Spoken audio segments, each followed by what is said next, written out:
Hi, this is Alex Webster from Cannibal Corpse, and you're listening to Metal Wani. Intestines explode by violent thrust. The end of remove, dissecting the gods. Mr. Alex Webster, how are you doing? Doing good, man. Doing good. How's the day going on? It's around 9 p.m. there, right? Yeah. It's 9 p.m. exactly, and it's it's a typical Florida winter day, which is still pretty warm, but a little bit cool at night. So yeah. All right, sounds great. So I was playing the first show with the Conquering Dystopia at NAM. Oh, that was great. It was really great experience. In general, just having a chance to practice with those guys earlier in the week, and just the whole experience of working with them so far has been just great. They're just all so professional and such cool guys. So it was really cool, and I hope that we end up getting to do a lot more shows. I mean, it was a really good start, but yeah, I'd like to do more. So hopefully that's able to happen somewhere down the road. That's wonderful. My friend was actually in the audience at NAMM, and he was completely blown away. We were discussing about this, last night. So, what was your reaction to the sound that night? What kind of reactions did you get from fans and family after the show? Oh, well, everybody seemed to really enjoy it. I mean, we did not have our own sound man that evening, so things were less than ideal in that regard. But overall, everybody, thought it was really great. I mean, it seemed like a very positive reaction. So, I mean, I think under the circumstances, everything went really, really well. We didn't have a crew with us. It was just the four of us and our friend Wes, of course, who played on the final song as well. Wes from The Faceless helped us out a lot too. But just so it was really just us guys kind of getting everything together, so I think under the circumstances, it went really well, and yeah, the reaction was very positive. So it's a very good start, I think. Yeah, so I think it was a really, really good first gig. We're quite satisfied. Oh, that's cool. So what kind of shows or schedules can we anticipate from Conquering?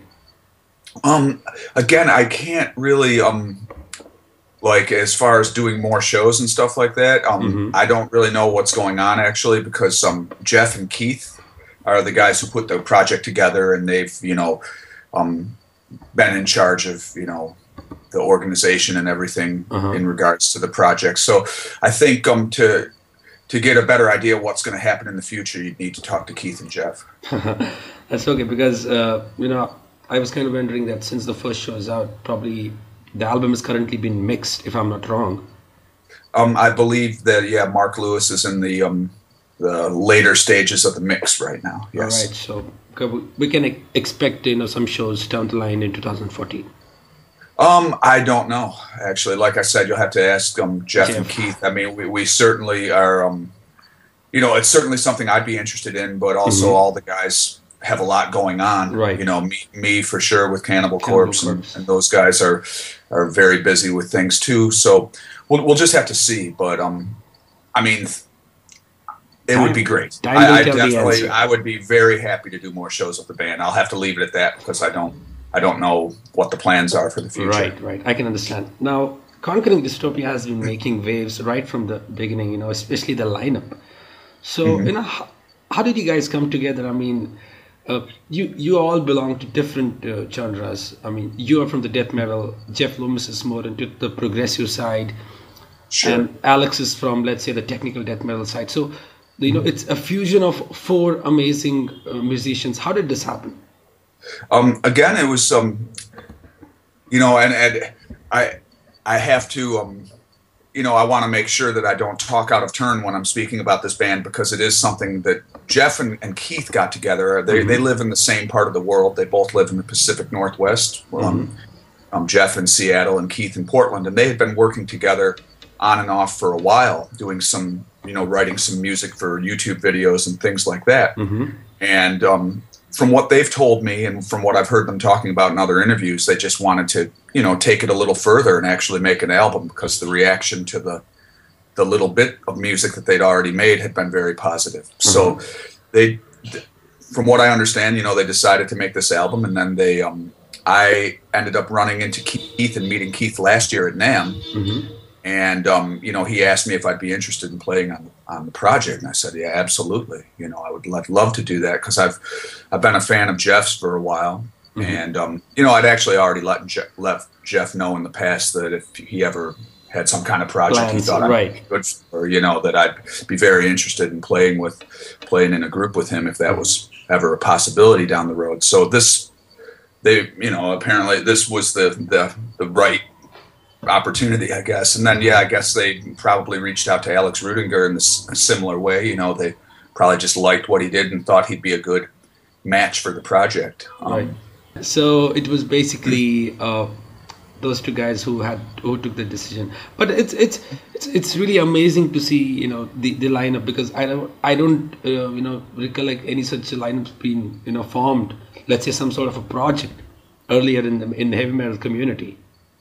I guess people have gotten things like this together, like in various different parts of the metal world. Like if, for example, you look at a band maybe like the Winery Dogs, there's three very famous musicians in that band that are all from a little bit different areas of music as well. So maybe for extreme metal, this doesn't happen all that often, That's but then again, I've played with Blotted Science, and that also was a meeting of different styles too. So, it's not common for something like this to happen for sure, but not the first time either, I guess. True. What about the debut album? What can we expect? How does it sound? That's actually more important. Again, it's difficult for me to describe. There are a few videos floating around on YouTube of Jeff and Keith playing through the songs, and also some clips from that evening that we played. Yep. Obviously they're from people's phones and things like that, so it's not ideal. True. But it's still it could give you an idea of what it is. It's not particularly easy for me to explain to people. A lot of people were asking me at NAMM, what does this stuff sound like? What does this stuff sound like? And I said, well, you have to hear it. It's just so much easier to hear it. I know that's not going to do anybody who's reading this interview much good, but but really, I think they need to hear it. I can say that there's a certain amount of stuff in it that you're going to have expected to hear. Things that you're going to identify with the songwriters, Jeff's and Keith's writing style, and then I think there's also some new territory being covered by everyone in the group. For me personally, I did some bass playing that's a bit different from some of the other things I've worked on. And I believe the other guys feel the same way. Like they did things on this record that they might not have done on other records in the past. So there's new ground being covered by everyone in the band. Wonderful. So what was the writing and the recording process like compared to working with Cannibal Corpse or with Blotted Science? Sure. Well, with Blotted Science and with Cannibal Corpse, I'm a songwriter in those groups, and in this group, I was strictly a bass player, and they did let me write my own my bass lines, but that was all based off of the music they'd written, and it was really, for me, it was actually very fun to kind of focus strictly on that aspect of the band. Right. As with Cannibal Corpse, I'm working on lyrics and song arrangements and writing. I'll even work on writing drum parts and things like that. With Conquering Dystopia, I'm strictly focused on the bass playing, and creating the best bass line I can for the songs they've written. So it was a different kind of approach this time, because generally we see Alex Webster be, involved with a lot of things when it comes to Cannibal Corpse or even Blotted Science. So probably this is the first time you're, let's say, going outside the box and just concentrating on the bass lines and trying to, keep them. Sure. I mean, I'm very much, what I tried to do with this was to support the music they'd written the best way I could. I really tried to write bass lines that would, stand out, help. Yeah, but not just that really, but trying to make the songs that they'd written sound the best I could. I wanted to make the bass line that would be, and again, it's hard to explain, but the one that would really work the best with it. And one thing that was really nice was that Alex Rudinger had already written his drum parts. Okay. And he's very, man, what a fantastic drummer too. Absolutely. I have to say. God, yeah, it's just so great. And he'll write his drum parts out in sheet music, you know, and so he gave me those charts, and then also for the pre-production, you know, you're able to, you know, he had programmed drums that we were practicing with, and so I was able to construct my bass lines not just based on the guitar parts, but also on the drum parts. So there's a whole lot of bass playing in this on this record that I did that is working very closely with the drums, which that's something that's very normal for a bass player in more standard music, but in extreme metal, it's usually the case that you're just playing what the guitar player is doing 99% of the time. Right. You know what I mean? So this was a really cool opportunity for me to work with, you know, in sort of a traditional rhythm section way on some of the certain sections of these songs. Like I said, it's a bit different for me. I did a little bit of that in Blotted Science, and even just a little bit less in Cannibal Corpse. But in this band, I was able to do quite a bit more. Where I was playing very closely with what Alex was playing on the drums, and I think it'll sound really cool. I hope everybody likes it. Wow, that's really something to look forward to. So, how has your personality changed over the last 25 years? You know, how does how does that come out in your music? You know, it's probably, I mean, the way I changed the way probably most people change as they get older. I think when you're in a band, you can kind of your childhood kind of lasts a little bit longer because it's so much fun. You know, we're working hard as musicians, all of us, all the guys that work with the Cannibal guys, Ron from Blotted Science, you know, all these guys I know it in the you know, obviously the Conquering guys. Everybody are such a bunch of hardworking musicians, but we're all still having fun, and I think it does keep you you keep a very youthful attitude, right? You know, if you've been lucky enough, you know, to be able to, you know, work in music professionally, right. It's something where you can kind of, you know, I think it kind of helps you stay young somehow, and so I think all of us, you know, myself included, have probably changed, you know, for me, 25 years since we started Cannibal Corpse, so a lot's changed, hopefully for the better, you know, try to become more mature, handle stressful situations more calmly and so forth, but probably I would have changed more if I had been, you know, working in an office all these years or something like that, and maybe not in a better way. I completely agree with that. Now, how would you know? What's the Alex Webster's idea of what good metal should be? You know, I mean, it really depends on what kind of metal you're playing. Like, for example, if you're going for something very raw, you know, like some sort of an old school death black metal sound or something, right. I think the album can be a little, the production of the album and the performances on the album can be a little rougher and looser. Right. You know, and then if you're going for something modern, I like it to be razor sharp, you know, like really tight. So it just depends on what you're going for. For me personally, the stuff I've been listening to the past 3 or 4 years is really razor sharp stuff where it's just like excellently executed. The newer Overkill albums, for example, I've been listening to those a lot.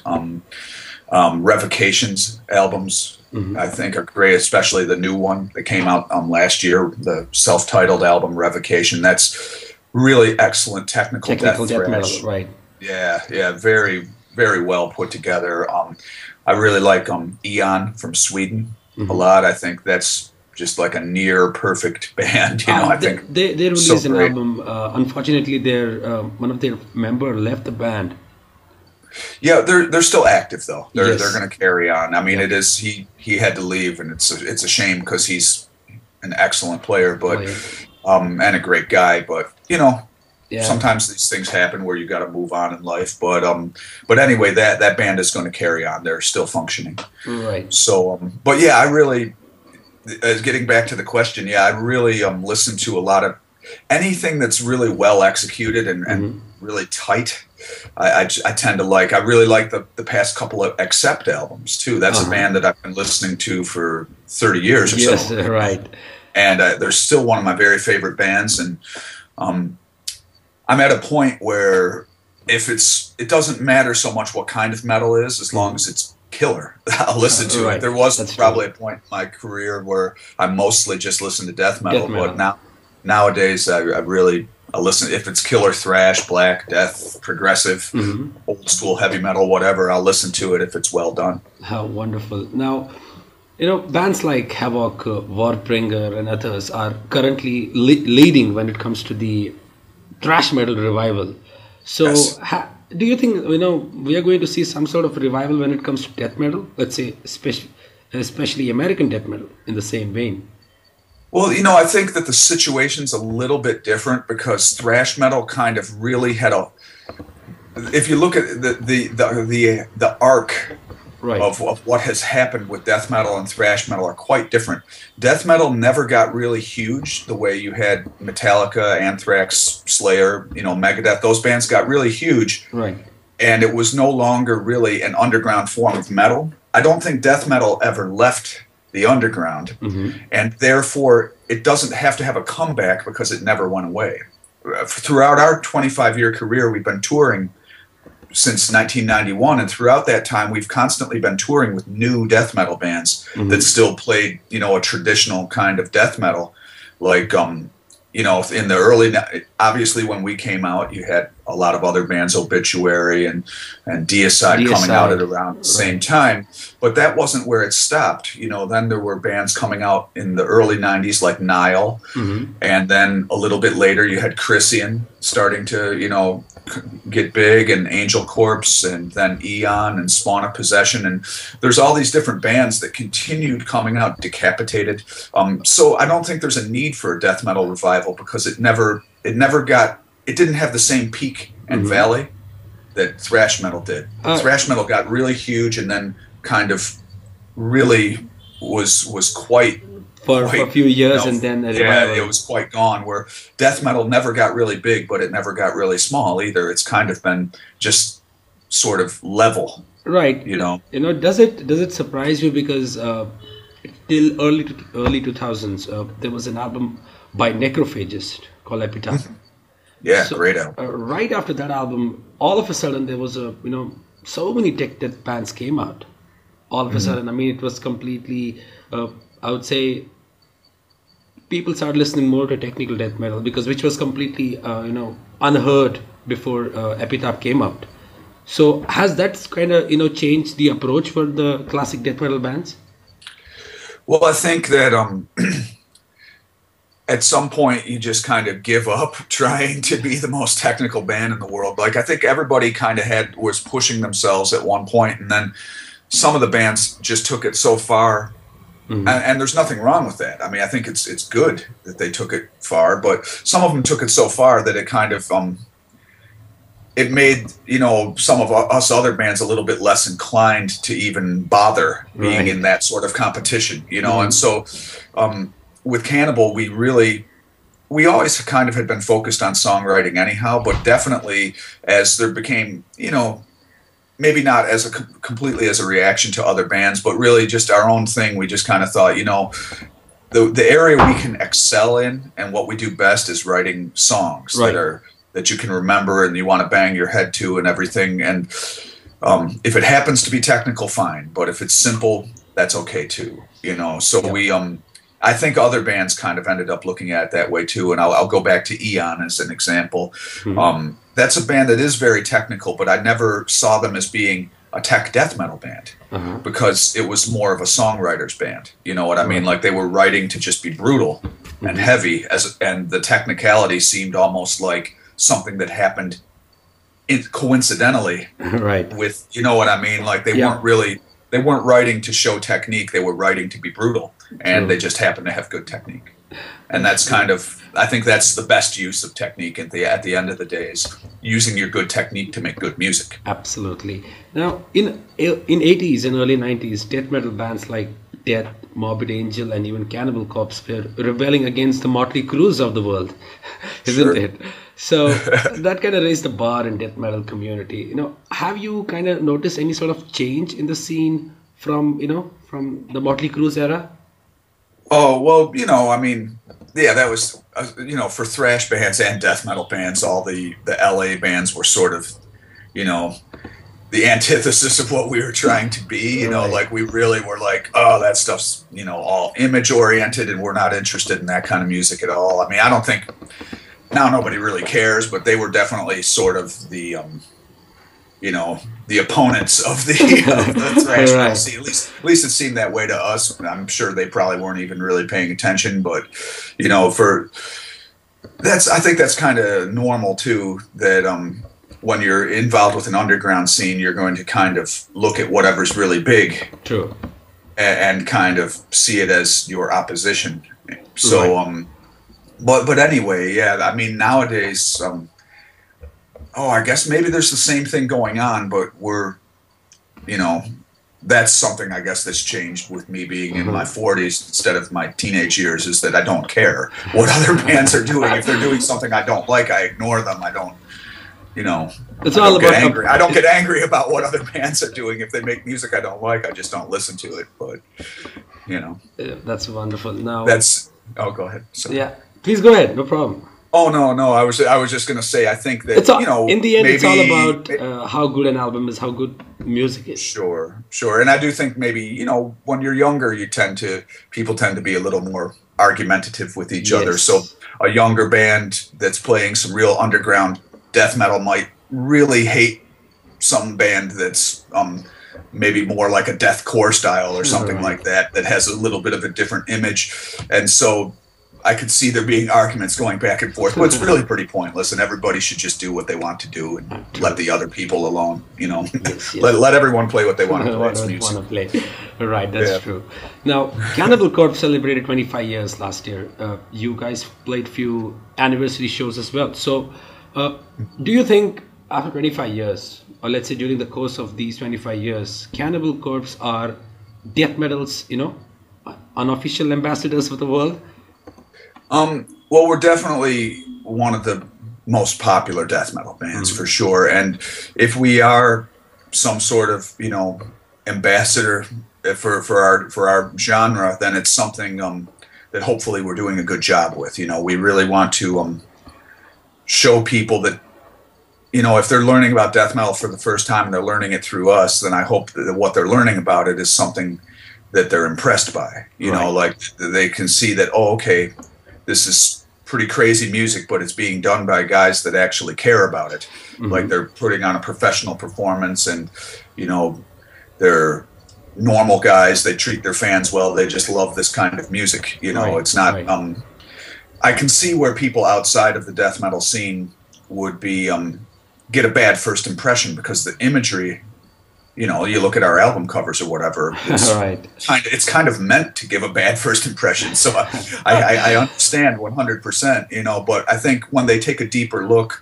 at a band like us or some of the other, you know, big death metal bands, Obituary or whoever, they're going to see that it's a bunch of serious musicians that, you know, just love playing this kind of music, and they're all a bunch of nice guys. I mean, some of the nicest, coolest people I know are in bands that sing about the most heinous things.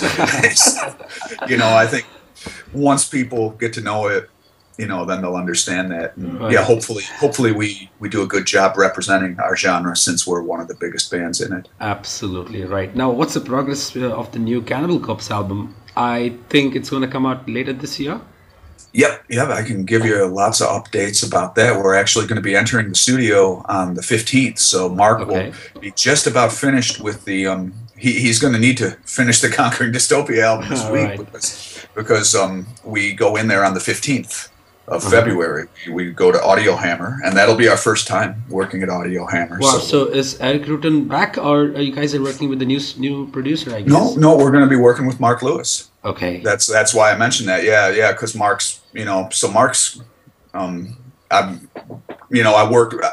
recorded the Conquering Dystopia bass in my home studio, but still he's currently, you know, mixing an album I'm on, and now he's going to be dealing with me again Right. starting next Saturday. So he's going to be hearing a lot of my bass playing, for the past weeks. couple months and for the next couple months as well. Yeah, but yeah, Mark, we've gotten to know him over the past few years, and their studio's down here. And we've done 3 records with Eric, and all 3 of them turned out incredible. Really good, we're so happy with the production. Yeah, but at the same time, we haven't worked with a different producer since 2003. Yes. When we worked with Neil on The Wretched Spawn. So really, just when you're in a career for a long time like we are, occasionally changing the people you work with or changing the location of where you're working can just help you feel more motivated to work. Absolutely. Really. And we thought, okay, we've done these three records with Eric that were so successful. He did such a great job, but let's leave it at that for now, and maybe try working with Mark, since their studio is also very close to us. Both Eric and Mark's studios are down here in Central Florida. So we figured that why not give it a try, just to do something a little different. Right. We'll see. But we would not rule out working with Eric again. He's awesome, and we consider him, a brother of the band. So working with Eric Rutan could certainly happen again in the future. Wonderful. So have you guys started writing the music, or do you have a plan of, entering the studio, then write and then record? Oh, no. We always write before we get in there. What happens is we actually start writing when we're finished touring, and we for the previous album, we kind of have a system going by now. And what it usually is we'll spend 6 to 8 months writing the album, and then take a month or 2 to record it and mix it. Then after that, it takes the record companies usually about 4 months to release the album, something like that. And then after that, we tour, and we tour for about a year and a half, a month to a month and a half at a time. Right. We're taking a break of a few weeks between each section of the tour, and then we go and do that again. And it's worked really well. We haven't burned out or anything like that. We were able to keep that good the spark. The spark is still there. Yeah, it is, and it's cool because the guys in the band are all motivated. It's not just me, all the guys in the band are working on the music. Everybody's writing stuff. I mean, George actually doesn't participate in the writing, but the other 4 of us guys, we all write, and so. How does it sound? We motivate each other, Everybody's excited about the new album, we motivate each other. Wonderful. So how does it sound till now? I mean, to your ears, the music you have written till now, what are your opinions on that? How does it sound? For the new album? Yes. I think it's turning out to be kind of a dark sounding album, which it's a death metal album, so of course it should be kind of dark and eerie sounding anyway. But I think this one a little more than normal. Just that was kind of the direction the songwriting went in. Okay. I think Pat's been listening. Pat actually wrote a lot on this album. This will be the first album where Pat wrote more songs than anyone else. He's really been super motivated, and he's been writing some great material that we're all really excited about, and some of it's very evil sounding stuff. So I think our fans will be very happy. It's certainly there's nothing on here that's like even a million miles close to being a sellout. You know what I mean? It's definitely full on evil death metal. I think everyone will enjoy it. Wow, that's amazing. Now 12 albums already out. If someone never heard of Cannibal Corpse before, and you get to show him one album to listen to, which one would you give? Oh, it's difficult because we're proud of all of them. Yeah, all of them represent a lot of work that the guys who were in the band at that time did. Only one album to let them hear. Boy, maybe I'd give them Kill. For some reason, that one turned out really aggressive, and there's some really catchy songs on it, but it's raw and aggressive, and it's something about it like I don't know, but I could give them any of the albums, and I'd be proud of it. Be it Eaten Back to Life or Torture, it doesn't matter, or any of the ones in between. But I think Kill's a pretty good representation of the band So Kill basically sums up what Cannibal Corpse is all about. Well, it's hard. I mean, it's hard It's to say. difficult, right? Cannibal Corpse is, it's a band that's been around for 25 years, and Yes. I think each album sums up the band that we were at that period of time. That's what's kind of cool about it. It's an audio documentation of where we were as musicians. Right. Like, because we haven't ever taken 5 or 6 years off. We've always been working and releasing albums steadily. Like, usually, I mean, if you look at it, we were working on our 13th studio album now. We've been around for 25 years, so we basically have an average of one album every 2 years. Yes. And I think by having that kind of a thing, you can really go through our albums and hear the progression.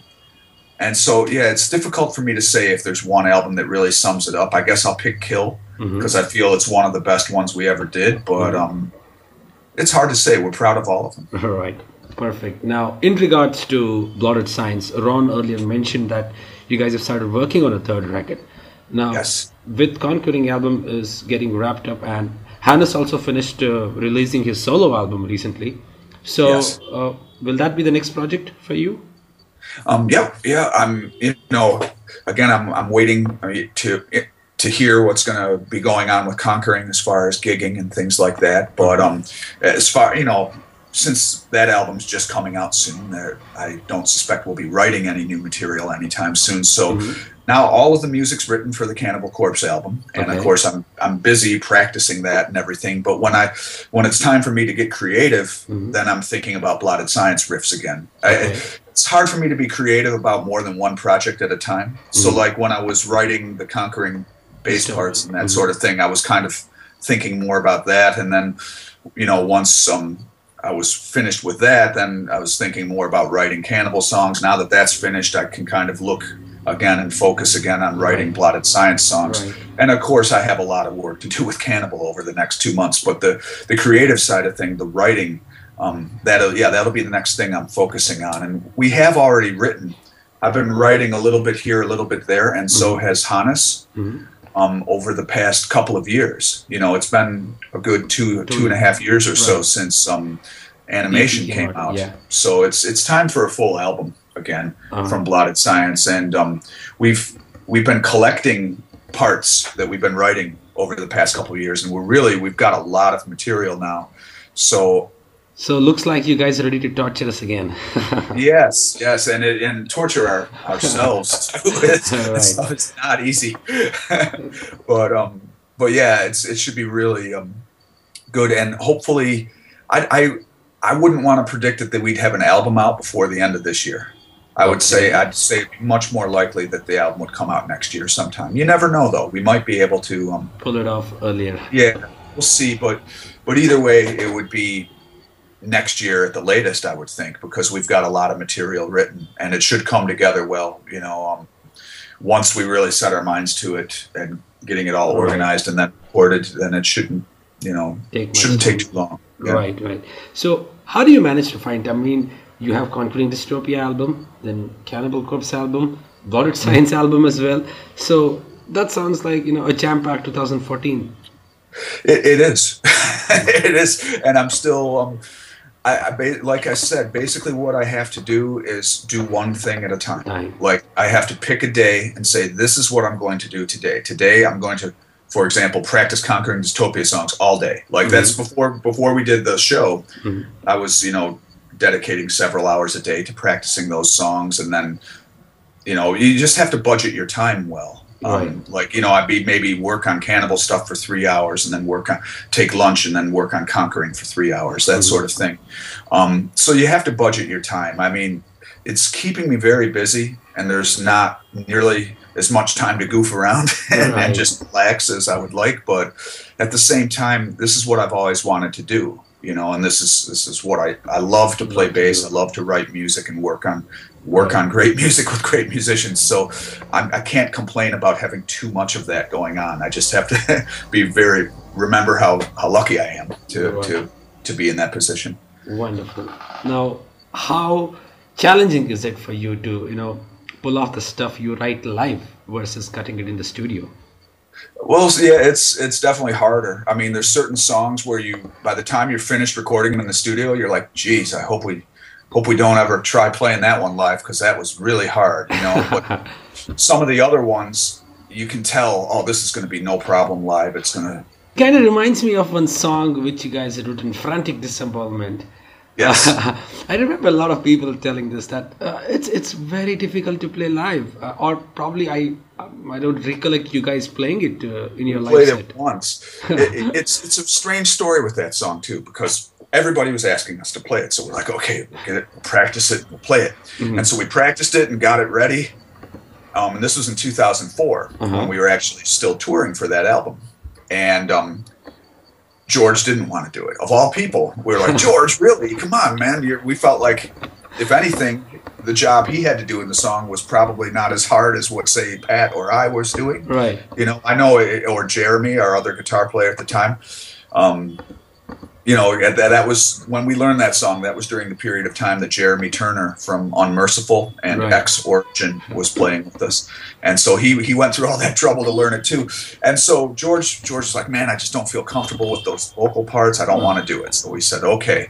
Well, one day George got sick on the tour that we were doing with Napalm Death, and he actually had to go to the hospital. He was having some problem with his lung. And he couldn't perform that night, so we said, "No, we can't cancel the show." We let the fans know when they came in, "Hey, if you want your money back, you can have your money back because we don't have our singer. But if you want to see us without the singer, you can still come and see us." You know. So anyway, we played without one. We said, "Well, here, now we'll just play it." So we played it once that night in Pittsburgh in 2004. We played for Disembowelment. I know that's a long story for your question, but it's we did play it once. So I'd like to do it again because everybody loves it, and it's hard. It's not. When I played it that night, I wasn't headbanging. I was just. You know, seeing a video clip of that on YouTube, which you guys had filmed it, that itself gives an answer to us, isn't it? Yeah. Oh yeah. No, of course we can play it, but I mean, it is different to play something on stage. You want to be able to do a good job and headbang and all of that stuff, you know. And I mean, we could play any of our songs live, but it's just a matter of like how good is the show going to be if we're standing there, you know, sweating, just staring at our hands. I mean, we want to be able to put on a good performance too. Right, I agree with that. Now, I heard Cannibal Corpse are coming to India this September. You're headlining one of the festivals. I work for the festival, so I'm aware of that. So, okay, you know, I actually am not aware of that yet. But maybe our management were waiting to tell us because they told us that we're going to try and do a bunch of stuff in that part of the world at that time of year, but they didn't tell us what or where.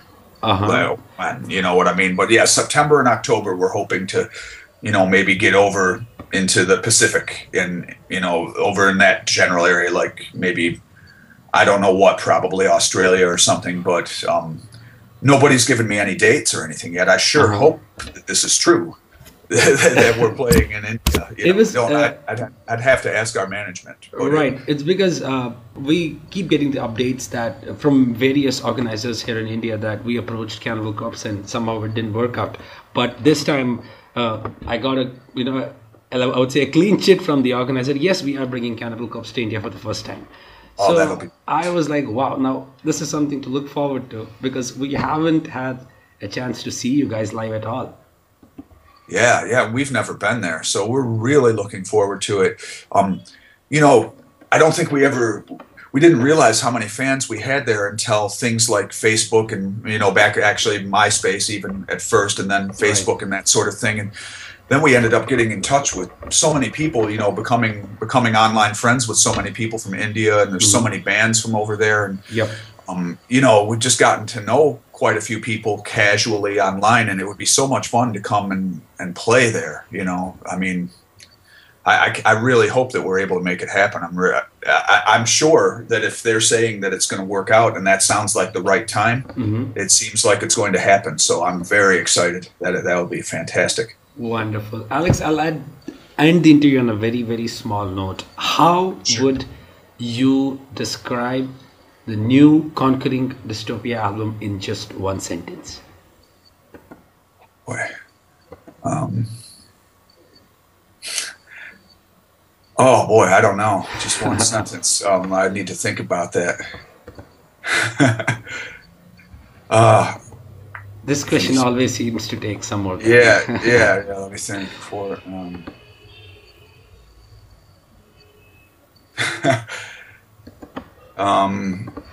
Just just really. I don't know if I could do a sentence. I can't think right now. That's got me stumped, honestly. But I would say it's really heavy, heavy instrumental music played at a very high level by a bunch of. Well, no, that's not a good sentence, man. I can't think of it. It's. Conquering Dystopia album is it's a very, very heavy album, but also has a lot of different things in it that might surprise people. That's my sentence. Yeah. Thank you so much, Alex. Thank you. Okay, so you're much. welcome. It was a great time. It was a pleasure to have you with us. It's an honor. Thank you so much. Oh, thank you so much. And please let me know when the interview is online, and I'll share it on my sites and everything. Sure.